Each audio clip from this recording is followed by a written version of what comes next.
உந்தன் சித்தம் போல் நடத்தும் என் பிதாவே, என் இயேசுவே. இப்போது சமாதான ஏஜி சபையின் தலைமை போதகர் பாஸ்டர் ஆர் கிளாரன்ஸ் மருதையா அவர்கள் தேவனுடைய செய்தியை கொண்டு வருவார்கள். கிறிஸ்துவுக்குள் அன்பானவர்களே, இந்த நாளிலேயும் இந்த ஊடகத்தின் மூலமாக உங்களை சந்திப்பதிலும் மகிழ்ச்சி அடைகிறேன். இந்த நாளிலே ஆண்டவர் நமக்கு தரக்கூடிய வார்த்தை என்னவென்றால், வெளிப்படுத்தின விசேஷம் 5ஆம் அதிகாரம் 5ஆம் வசனம் வாசித்து பார்க்கும் பொழுது, மூப்பர்களிலே ஒருவன் என்னை நோக்கி, நீ அழ வேண்டாம், இதோ யூதா கோத்திரத்து சிங்கமும் தாவீதின் வேறுமானவர் புஸ்தகத்தை திறக்கவும் அதன் 7 முத்திரைகளை உடைக்கவும் ஜெயம் கொண்டிருக்கிறார் என்று வாசித்து பார்க்கிறோம்.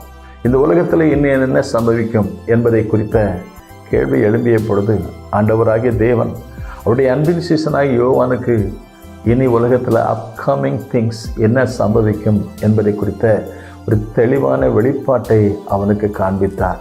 இந்த நாட்களிலேயும் ஆண்டவரோடு இணைந்திருப்போமானால், அவரோடு அதிகமான உறவு கொள்வோமேனால், அவர் நம்மோடு இருக்கிறதையும், இனி நமக்கு என்ன சம்பவிக்கும், நம்முடைய குடும்பத்திற்கு என்ன சம்பவிக்கும், நம்முடைய தேசத்திற்கு என்ன சம்பவிக்கும் என்பதை அவர் நிச்சயமாகவே அவர் தம்முடைய ரகசியங்களை நமக்கு வெளிப்படுத்தி காண்பிப்பார். வேதம் நமக்கு சொல்கிறது, நான் செய்ய போகிறதை என் சிநேகிதனாகிய ஆபிரகாமுக்கும் மறைப்பேனோ என்று சொல்வதை பார்க்கிறோம். ஆண்டவர் தம்முடைய ரகசியங்களை அவருக்கு அன்பானவரிடத்தில் வெளிப்படுத்தி இனி என்ன சம்பவிக்கும் என்பதை அவர் நமக்கு கற்றுக் கொடுக்கிறார்.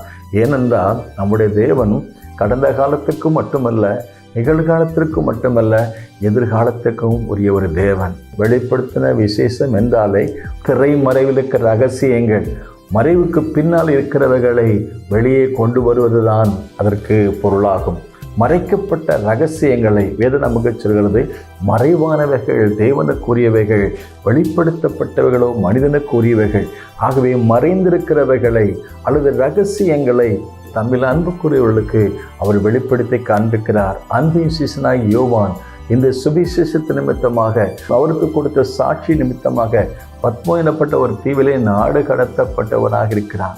ஒரு கைதியைப் போல அல்லது ஒரு குற்றவாளியைப் போல அவன் தண்டனை அனுபவிப்பதற்காக அங்கே அனுப்பப்பட்டான் என்று வாசித்து பார்க்கிறோம்.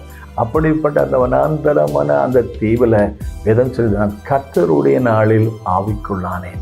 கர்த்தருடைய நாளில் ஆவிக்குள்ளாகும் போது அந்த ஆவியானவர் மறைந்திருக்கிற ரகசியங்களை அவருக்கு வெளிப்படுத்தி காண்பிக்க விரும்பினார். அன்றைக்கு யோவான் ஸ்நானகன் அன்றைக்கு இயேசு கிறிஸ்துவை அறிமுகம் செய்து வைக்கும் பொழுது, இதோ உலகத்தின் பாவத்தை சுமந்து தீர்க்கிற ஆட்டுக்குட்டி என்று சொன்னார்.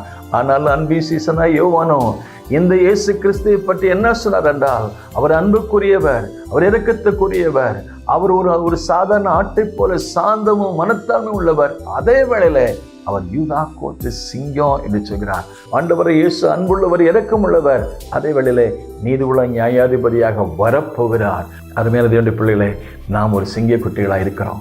ஆகவே தான் வேதம் நமக்கு சொல்வது, சிங்க குட்டிகள் பாட்சியடைந்து பட்டினியை கிடக்கும், கர்த்தரை தேடுவர்களுக்கோ ஒரு நன்மை குறைவுபடாது. இந்த யூதா கோத்திர சிங்கத்தினுடைய பிள்ளைகளாக இருப்பதற்காக நாம் ஆண்டவருக்கு நன்றி சொல்வோமாக. நீதிமொழி புஸ்தகம் 28:1 சொல்லப்படும், ஒருவனும் தொடராதிருந்தும் துன்மார்க்கன் ஓடி போகிறான், நீதிமான்களோ சிங்கத்தை போல தைரியமா இருப்பார்கள். தைரியமா இருப்போம். கர்த்தர் நமக்கு ஜெயம் கொடுப்பார். May God bless you.